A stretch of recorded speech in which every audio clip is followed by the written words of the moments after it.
Every night, millions of people go to bed believing they are simply tired. But what if exhaustion isn't the real reason you can't sleep?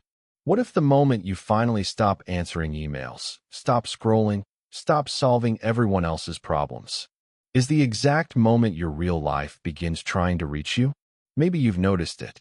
The lights go out. The room is quiet. Nothing is demanding your attention anymore. And then, without warning, a strange heaviness settles in your chest.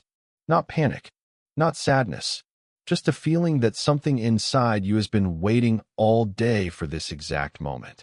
Most people think this feeling means something is wrong. Carl Jung believed it could mean something entirely different. He believed the few minutes before sleep are among the rare moments when the mask you've worn all day finally begins to loosen. And what rises in that silence isn't your weakness. It's the part of you that has been ignored for years.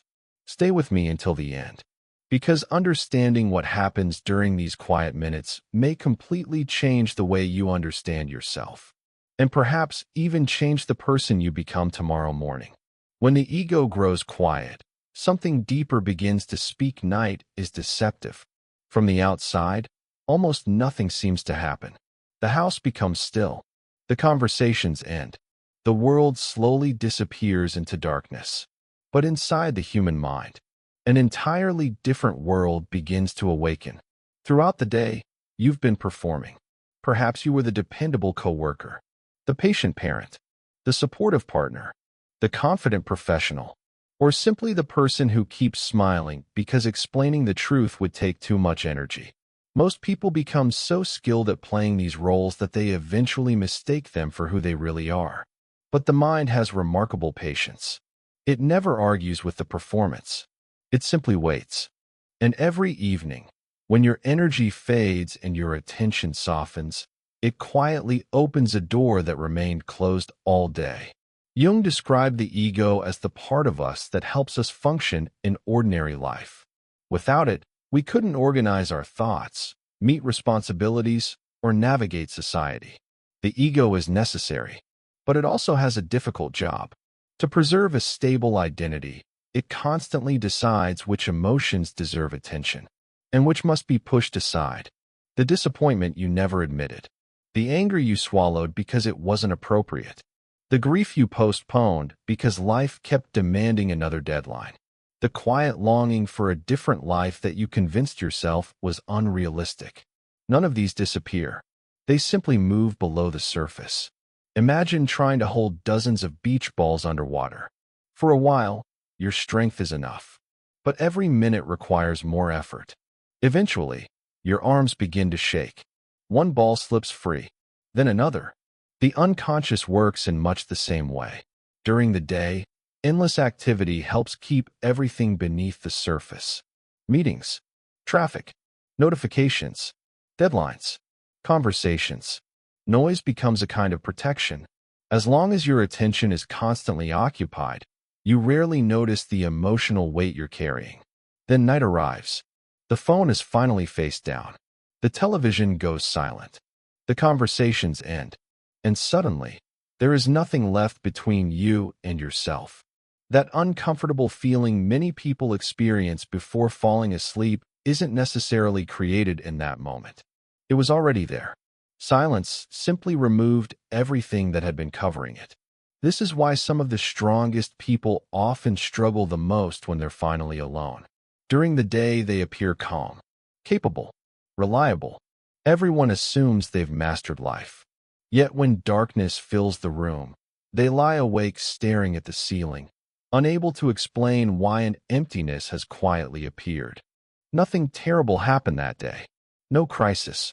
No dramatic loss, only silence. And sometimes, silence is enough. Jung suggested that the unconscious does not communicate like ordinary thought. It doesn't speak in organized sentences. It doesn't present logical arguments. Instead, it whispers through emotions that seem to arrive from nowhere. A forgotten memory, an image that suddenly flashes through your mind. A dream that feels more real than yesterday's conversations. A feeling you cannot explain but cannot ignore. Most people dismiss these experiences as fatigue. Yet perhaps fatigue isn't creating them. Perhaps exhaustion is simply weakening the walls that normally keep them hidden. There is an observation often associated with Jung that has endured for decades. Until you make the unconscious conscious, it will direct your life, and you will call it fate. Think about how many reactions in your life happen automatically. Why does one criticism ruin your entire day? Why do you keep choosing relationships that leave you feeling invisible? Why do certain fears return even after you've promised yourself they've been left behind? Perhaps the answers were never absent. Perhaps they were simply waiting beneath the surface, speaking in a language you never learned to hear. Picture a lake after a violent storm. The water is so disturbed that you can only see broken reflections. Now imagine the wind gradually disappearing. The surface becomes still. For the first time, you begin to glimpse what has always rested beneath. The bottom didn't suddenly appear. The water simply became quiet enough to reveal it. Your mind works the same way. The unconscious is not created at night. Night only removes enough noise for you to notice it. And maybe that is why these final moments before sleep feel strangely sacred.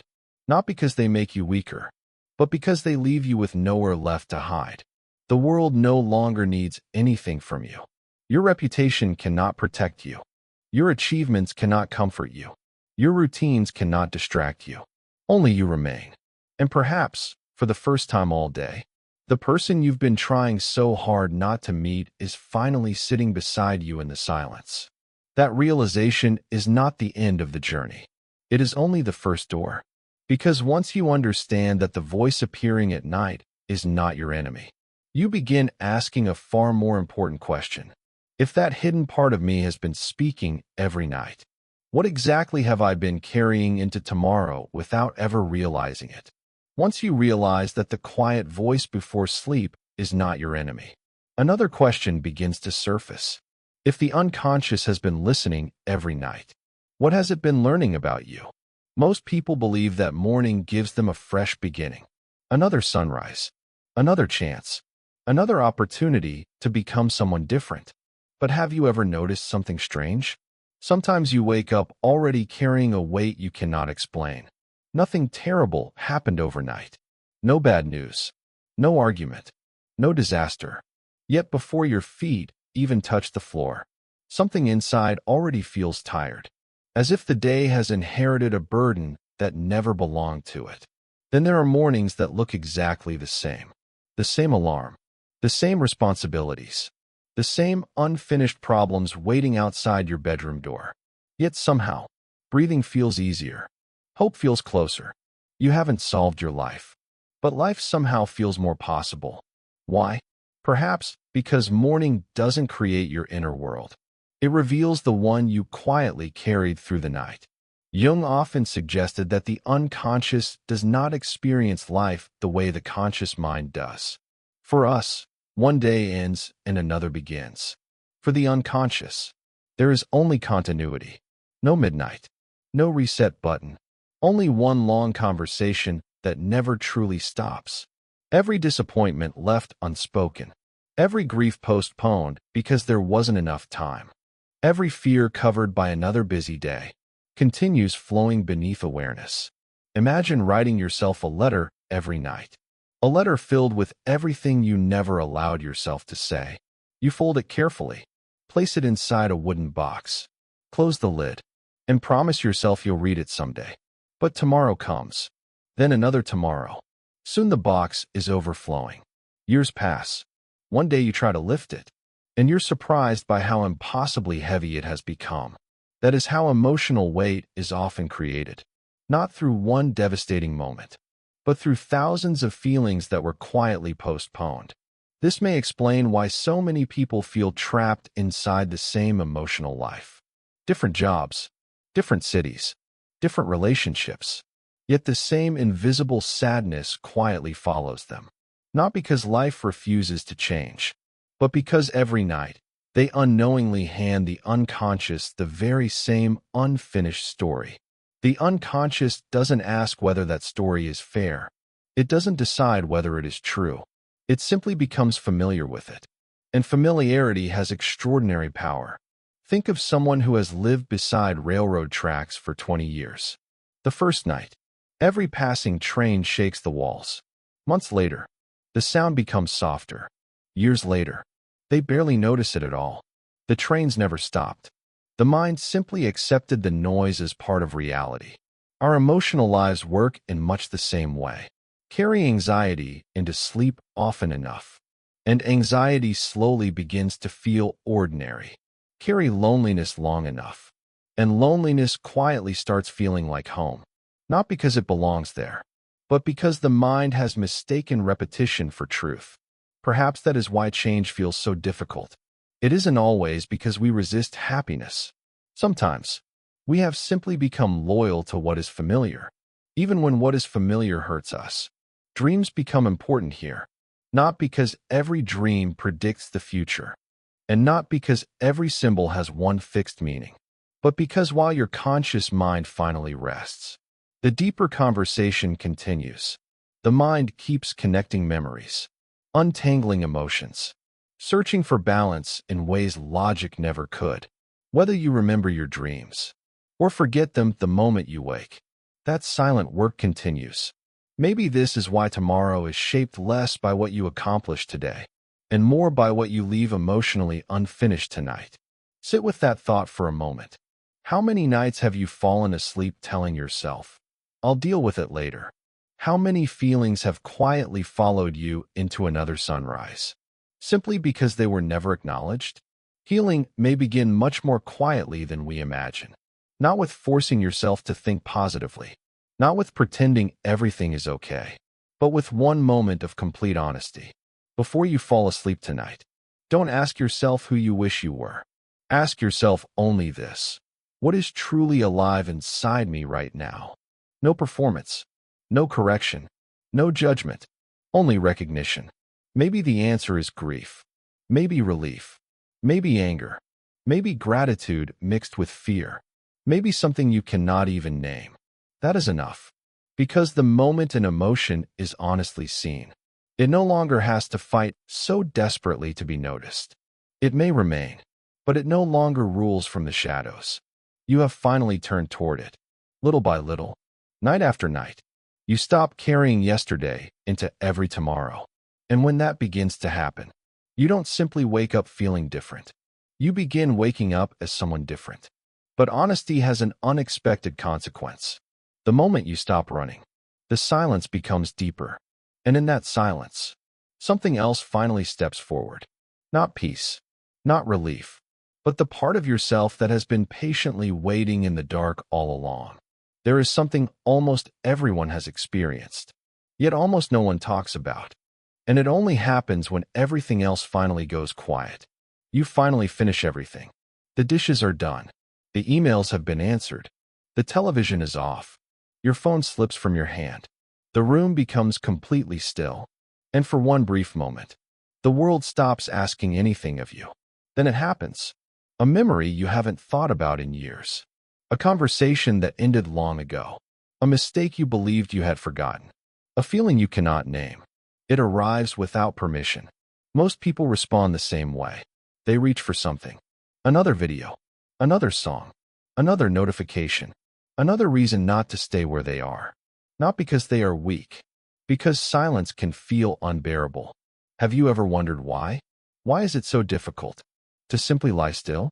Why does 5 minutes of complete silence sometimes feel longer than an entire busy afternoon? Perhaps because silence doesn't create discomfort. It reveals it. During the day, life moves so quickly that your attention is constantly borrowed. Someone needs you. Something demands an answer. Another deadline appears. Another screen lights up. The modern world has become extraordinarily good at giving us places to hide. And we rarely notice that hiding has become a habit, not only from other people, but from ourselves. Jung believed every human being carries parts of themselves that never made it into the identity they show the world. Not because those parts were evil, but because, somewhere along the way, they became unacceptable. The child who was told not to cry. The teenager who learned that being sensitive invited ridicule. The adult who discovered that anger was less dangerous than honesty. Piece by piece, Parts of the personality were quietly abandoned, not destroyed, simply locked away. Jung called this forgotten territory. The shadow. The shadow is often misunderstood. It is not a monster living inside you. It is not only your darkest impulses. Sometimes, the shadow is your kindness after years of pretending to be tough. Sometimes it is your creativity after years of choosing what was practical. Sometimes it is the grief you never allowed yourself to feel because everyone else needed you to stay strong. Sometimes, it is the dream you quietly buried because survival felt more important than becoming yourself. The shadow is not always what is ugly. Very often, it is what was never given permission to live. Imagine spending years locking every unused room inside your own house. At first, it seems sensible. You only need a few rooms to survive. So you close one door, then another, then another. Eventually, you forget those rooms even exist. Until one quiet night, you hear footsteps from somewhere inside the house. You freeze. Your first thought is, something is wrong. But nothing new has entered the house. The sound belongs to what has always been living there, waiting, not to frighten you, but simply to be remembered. This is why the shadow often appears during moments of silence. Not because darkness is becoming stronger, but because distraction is becoming weaker. Jung once wrote, "One does not become enlightened by imagining figures of light, but by making the darkness conscious." Those words were never an invitation to become consumed by suffering. They were an invitation to become honest, to stop looking only at the version of yourself that earns applause, and begin listening to the version that has spent years waiting in silence. Sit with that for a moment, because it asks something most of us have never truly attempted. Thousands of years before psychology had a name, human beings were already telling stories about this journey. One of them was the story of Persephone.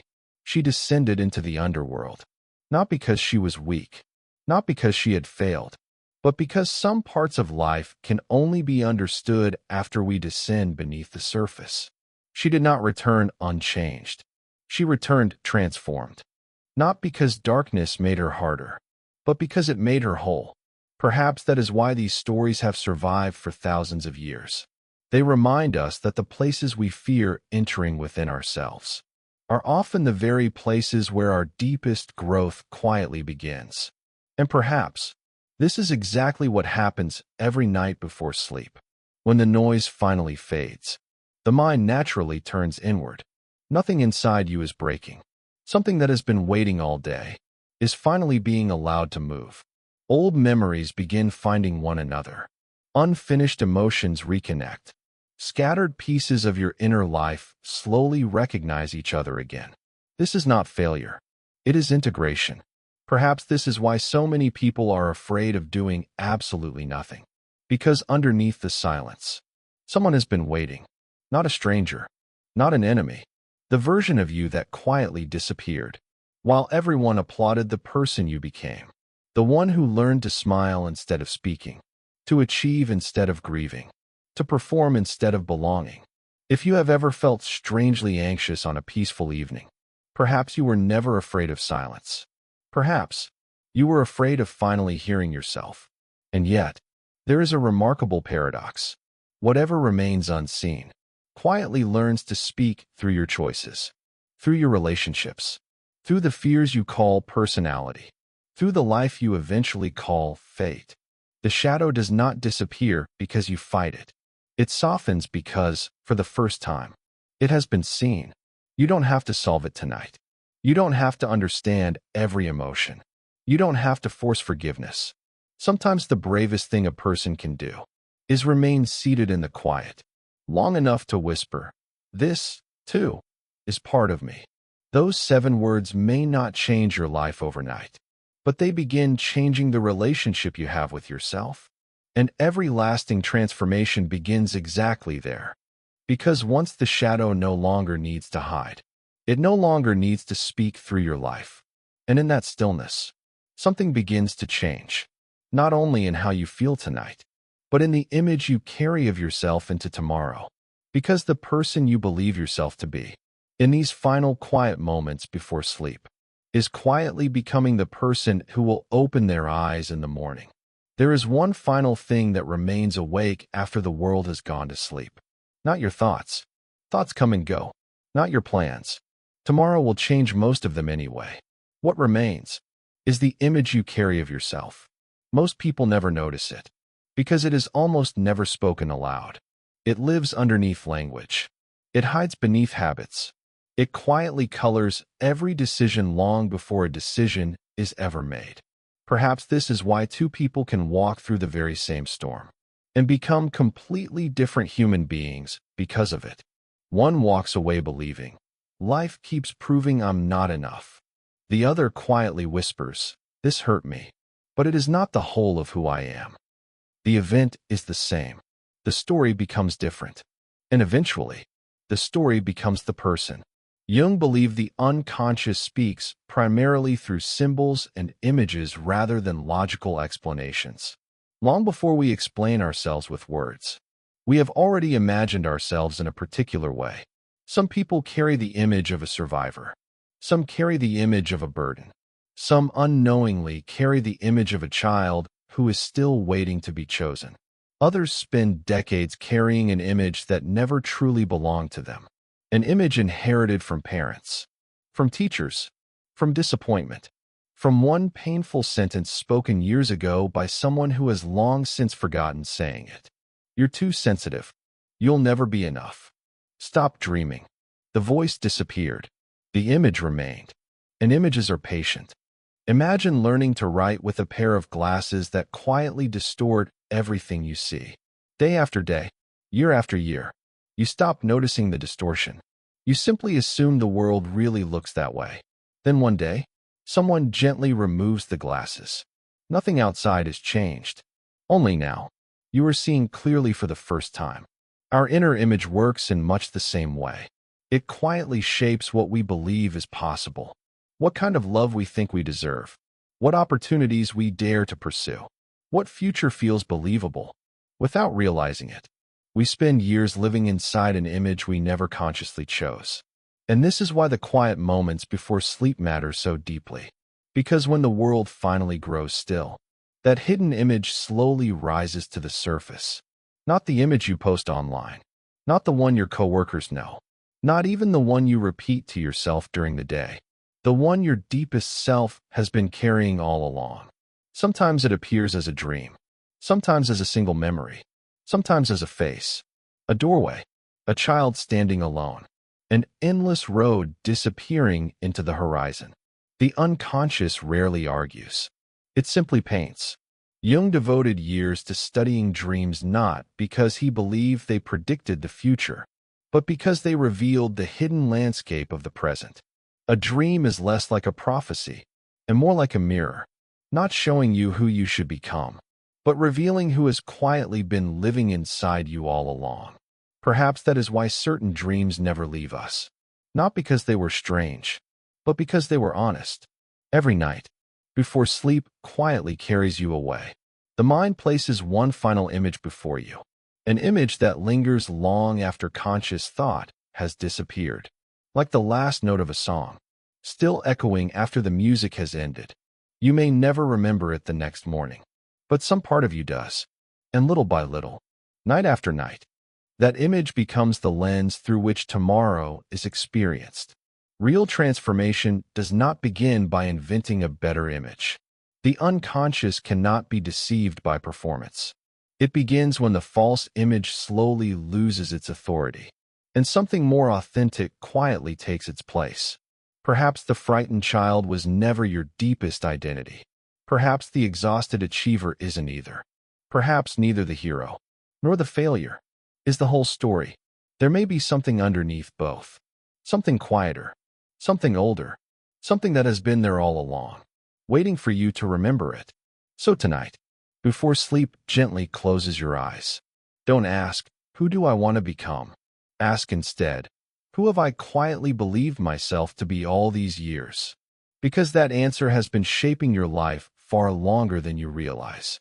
And the moment that hidden image begins to change, something remarkable happens. You stop trying to become someone else. You stop chasing another identity. You stop fighting yourself. Instead, you begin walking home, not toward a stranger, but toward the person who has been waiting beneath every mask, beneath every fear, beneath every story you inherited, for you to finally recognize them. And that is where the final stage of the journey begins. Perhaps this is the greatest misunderstanding about change. Most people spend their lives trying to become someone else. A stronger person, a happier person, a more successful person, a more confident person, as though the life they long for exists somewhere far ahead, waiting at the end of endless self-improvement. But what if the journey has never been about becoming someone new? What if it has always been about remembering someone you forgot? Carl Jung gave this journey a name: individuation. Not perfection, not self-improvement, not becoming better than everyone else, but becoming more completely yourself.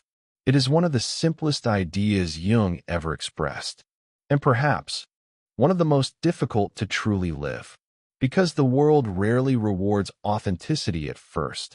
It rewards adaptation. As children, we learn which emotions are welcomed and which must remain hidden, which dreams make people smile and which make them uncomfortable, which parts of ourselves receive love and which quietly disappear behind another mask. Year after year, we become remarkably skilled at surviving, so skilled that eventually we mistake survival for identity. We begin introducing ourselves with the masks, the career, the achievements, the responsibilities, the expectations we have fulfilled, until one day, we look into the mirror and realize we no longer recognize the person looking back, not because they are missing, because they have been covered. Imagine an ancient sculpture buried beneath centuries of dust.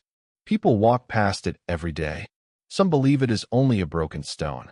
Others never notice it at all. Then one patient hand begins brushing away the dust, not striking it, not reshaping it, not carving it into something new, simply revealing what was already there. Perhaps this is the gentlest way to understand healing, not adding another layer, removing the ones that never truly belonged. Jung did not arrive at these ideas from the safety of a classroom.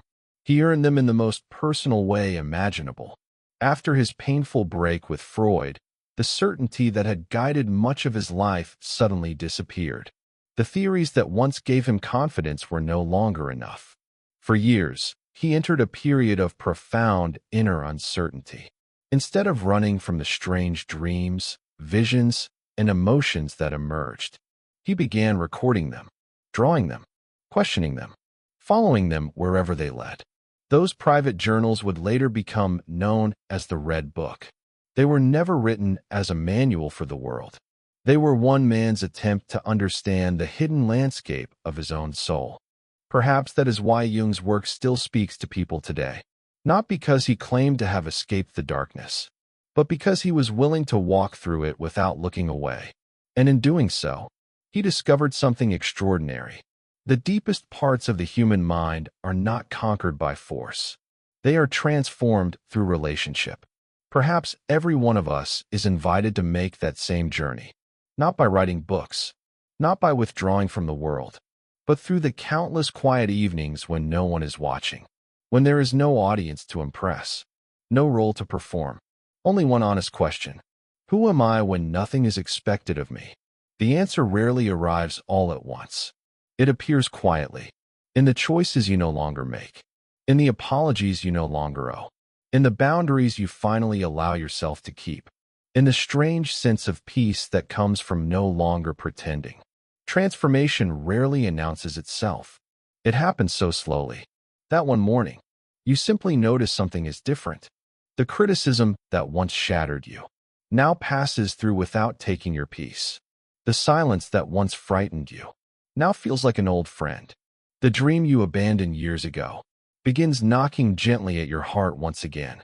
Nothing dramatic has happened, and yet everything has changed because the person experiencing life has changed. Perhaps that is why real transformation cannot be rushed. A tree does not become strong because someone pulls on its branches. It becomes strong because its roots grow quietly, day after day, beneath the ground where no one is looking. The soul grows much the same way. Every honest night becomes another unseen root. Every moment of self-awareness deepens the foundation. Every time you choose truth over performance, you become just a little more whole. Perhaps this is why the final moments before sleep are so sacred. Not because they guarantee a better tomorrow, but because they offer something far more valuable. A chance to meet yourself without interruption. Before you fall asleep tonight, don't ask whether you have accomplished enough. Don't ask whether other people finally understand you. Don't ask whether you have become successful enough. Ask only this: did I spend at least one moment today as the person I truly am? If the answer is yes, hold on to that moment. If the answer is no, don't punish yourself. Simply begin again tomorrow. Because becoming yourself is not a destination. It is a lifelong conversation. One quiet evening at a time. One honest moment at a time. One layer at a time. Until the distance between the life you are living and the person you truly are becomes so small that it finally disappears. Perhaps nothing in your life changed while you were listening to this. Your responsibilities are still waiting. The unanswered messages are still there. Tomorrow morning, the same alarm will ring. The same world will be waiting outside your door. And yet, something may already be different. Not because your circumstances have changed, but because the way you look at yourself has begun to change. Maybe tonight, when the room becomes quiet, you won't rush to fill the silence. Maybe you'll stay with it just a little longer, not to search for answers, not to force yourself to heal, simply to listen, because perhaps the silence was never empty. Perhaps it has been carrying your forgotten voice all along. For years, you may have believed that becoming stronger meant becoming harder, feeling less, needing less, hiding more. But maybe real strength has never looked like that. Maybe real strength is the quiet courage to remain present when every part of you wants to run. Carl Jung spent a lifetime exploring the hidden places of the human soul. And after everything he studied, everything he questioned, everything he discovered, his work continued pointing toward one simple truth. The parts of ourselves we fear the most are often the very parts waiting to lead us toward wholeness. Perhaps that is why the night feels so different from the day. The day asks you to perform. The night asks you to remember. The day asks who the world needs you to be. The night quietly asks who you have always been. So tonight, before sleep gently closes your eyes. Don't be afraid if the room becomes silent. Don't be afraid if an old memory returns. Don't be afraid if you meet a part of yourself you haven't seen in years. Sit with it. Breathe with it. Listen to it. Because you are not meeting a stranger. You are meeting someone who has been walking beside you your entire life, waiting for the moment you finally turned around. And perhaps, years from now, you won't remember every word from this video. You won't remember every idea or every story. But maybe, on one quiet evening, just before sleep, you will remember one simple feeling, that you no longer need to run from yourself. Because home was never somewhere outside you. It was the place within you that quietly kept the light on, even while you were searching everywhere else. If something in this conversation stayed with you, don't let it disappear with tomorrow morning. Write down the one sentence that spoke to you the most. Sometimes, one honest sentence can quietly change the direction of an entire life. And if these conversations help you understand yourself a little more deeply, perhaps we'll meet again, the next time the world grows quiet. Until then, sleep well, and be gentle with the person waiting for you in the silence.